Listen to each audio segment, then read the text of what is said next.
Hi, good morning everyone. It's been a long time since I've made a video. Today is January 6th, 2017. Today is actually my grandparents', is it 50th or 60th? I think it's the 50th anniversary, wedding anniversary. Anyway, I am here in the parking lot of the fertility clinic. Wanted to make a video to update you guys on what has happened. So the last video that I had, it kind of left you hanging as far as the results of pregnancy and whatnot. I did get pregnant. I got pregnant. We went through 9 weeks of pregnancy, and then I had a miscarriage.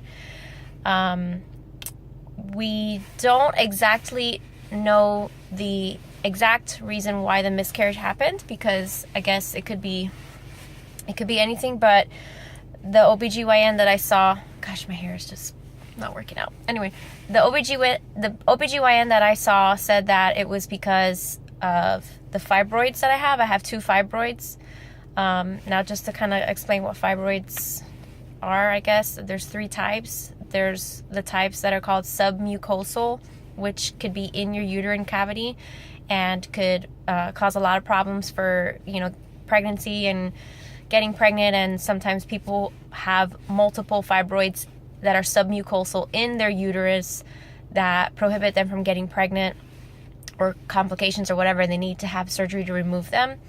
I have a friend who they had to do that. I have 2 friends that had to do that. They had to do the surgery to remove the fibroids from the uterus. They had submucosal.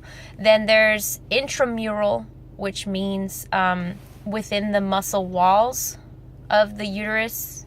So not really in the uterus. If this is the uterus, it's within the walls, which I have one of those. And then there's the 3rd type of fibroids, which is outside of the uterus. I think those are called subserosal. And I have a big one that's outside of the uterus. So when I went to do IVF here, the doctor cleared me to do IVF because I didn't have any fibroids in the uterine cavity. So when I was pregnant, the baby had attached, from what the OBGYN thinks, that the baby attached in my uterus right where the intramural fibroid is on the inside, if the baby was in here and the fibroid was here. So the fibroids can block blood flow and stuff like that. So I'm not exactly sure. I'm not a doctor, obviously, but that's what they told me. So he thinks that that's why I had a miscarriage, that the fibroid kind of just messed things up in there. So we did an ANORA test, which is basically they take the sample after the D&C. They take, the tissue, they get it tested, and they told me that because they thought that it was either the fibroids, like the OBGYN said, or it could have been that the baby had an abnormality as far as the number of chromosomes, which is what the fertility doctor thought it was. So doing the ANORA test, which was sending the sample to be tested, would determine if the baby had an abnormality or whatever. Well, they did the test, and then they called me after the D&C, about a week and a half afterwards, saying that the baby was perfect, the baby was fine, that all the chromosomes were there, and that it was a boy. I knew it was a boy. I really, really did. That's the only thing that kind of made me be oh, because not happy, but, because a miscarriage is sad, but the fact that I thought from the beginning, I was oh, it's a boy, it's a boy, it's a boy. So when they said it was male, I was at least I knew I was right. Anyway, so I did the D&C. I was crampy and bleeding for about 10 days or so. It seemed like forever. And, I still had pregnancy hormones in me, so I was constipated. It hurt when I pooped. It even hurt when I peed. I thought I had a UTI. It wasn't a UTI. I had my urine tested twice. It was clear. It was fine. But it was just pregnancy hormones that were still lingering. Now I feel totally normal. I feel like I've lost weight. My boobs are shrinking. I don't know. I just feel not pregnant. I just don't feel pregnant anymore, obviously. So anyway, that was all like in October, November. And I actually had the miscarriage November 30th, I think, because the reason why I think it happened on the 30th is because I was pregnant. I was at week 9, and I started to feel a little crampy. It was more crampy than the implantation cramping, but less crampy than my period cramps. So I was like, okay, it's more painful, but not as painful as my period. So let me just call the doctor and see what's up. And they said, oh, that's totally normal. It's normal to have cramps. But then on the second day, the cramps got worse. And then my period started. But it's not really a period. It's a miscarriage. So it's different. So I started heavily bleeding. I went to the ER because at that time my doctor's office was closed and he couldn't see me or whatever. He had already gone for the day. So I went to the ER, and that's when, they said, oh, there was no heartbeat. But anyway, so yeah, very sad, but I'm still positive. I'm still hopeful. I'm still confident that it can happen. I can get pregnant. That's the beauty of it. We're happy to do IVF again.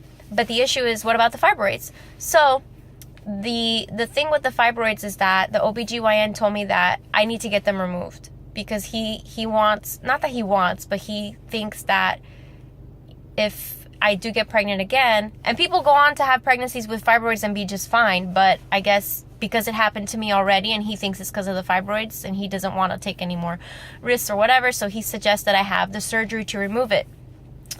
Well, he does surgeries, but he said that the surgery that I would do would be through my abdomen. But my fertility doctor's like, no, maybe there could be a less invasive surgery, so I'm going to recommend that you go see this other doctor at Duke. Is it at Duke? Yeah. To see if he can do like a less invasive surgery, like a robotics thing. I think it's called the myomectomy.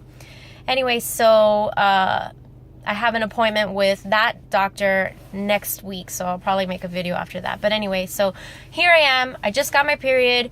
I probably will want to do the fibroid removal surgery, but the thing is that the recovery of that is, the uterine recovery is 6 months. So I have diminished ovarian reserve, so I don't exactly have 6 months to be just waiting around and then get pregnant. So the plan is, and hopefully, this all works out quickly because I'm running out and I don't have a lot of time. We're going to go to the fertility clinic again when I get my period, which was yesterday. I went today, I got blood work done. And we're going to see about doing IVF again and just embryo banking. Meaning instead of doing the IVF, doing the shots, getting the eggs, retrieving the eggs, and putting them back in. Instead of doing that, we're going to take it step by step and then see if we can freeze any and put them away. So we'll do IVF, we'll retrieve as many eggs as we possibly can, put them away to freeze. If we have a good reserve, like if we get enough eggs, then we can do the fibroid surgery, wait 6 months, recover, and then transfer any of those frozen eggs and then hopefully get pregnant after all that is said and done. But you don't know if in one cycle you will get multiple eggs or enough eggs to freeze. So we just got to see what happens. See, because when we did IVF last time, the retrieval, we only had 2 eggs. So that's not a lot, obviously not a lot, but both of those eggs made it to day 5 blastocyst. They fertilized, they did everything they needed to do, and both of them were transferred and one implanted. So it seems that I show good results, so we'll see. But that's the plan. So I just had my blood work done. Alethea, my friend, pulled my blood, and she's so sweet.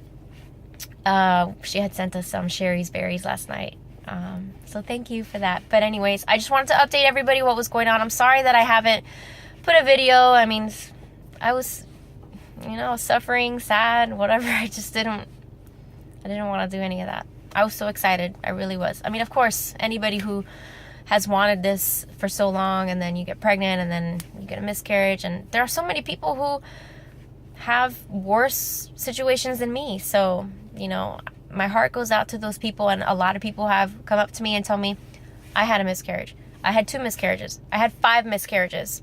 I have a friend that told me that they had 5. And they have kids. All of them have kids.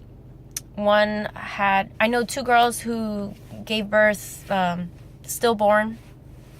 It's just crazy. You never know. You never know.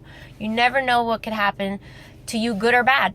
You know, you plan for the best. I don't know what the exact words are in the saying, but you hope for the best, plan for the worst, I think it is. You just never know. So I'm gonna keep on trucking.